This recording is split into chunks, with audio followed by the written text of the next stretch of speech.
Transport Layer Protocol. In this session, we are going to discuss about User Datagram Protocol or UDP. The first thing to note about UDP is that it is connectionless protocol. What do you mean by connectionless? In module 1, we discussed about the terms connection oriented and connectionless and learned the difference. If it is a connectionless protocol, there won't be any dedicated path from source machine to the destination. Each packet will be routed independently since they are having their source and destination address. So we cannot offer a guarantee for the packet. A best effort will be done to deliver the packet to the destination. So what does UDP does?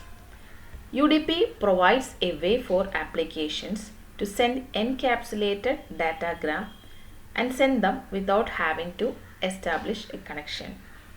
This data unit of transport layer. Normally we call it as segments. When we learned data link layer, we used the term frames. When we learned about network layer, the unit of data we named as packets. The same, when it comes to transport layer, we call it a segment. Now about the UDP header format. The format is very simple. We have only 32 bits length. Source port is 16 bits, that is 2 byte. Destination port is 2 byte. Then there is a length and checksum. Total 8 byte is the UDP header.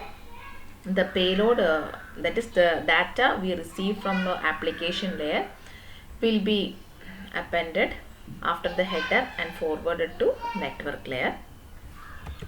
So that is all about the UDP header.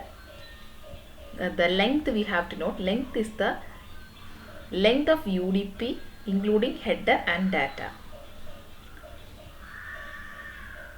Header plus data is the UDP length.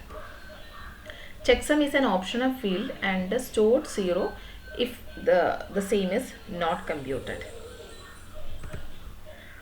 Now let us learn an example for a UDP service. Hope you are familiar with the domain name system. It is used to map the website URL to the IP address.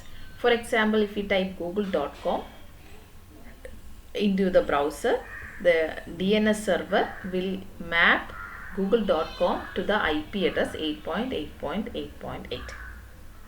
That is the IP address of google.com. Now that's all about UDP, and thank you for listening.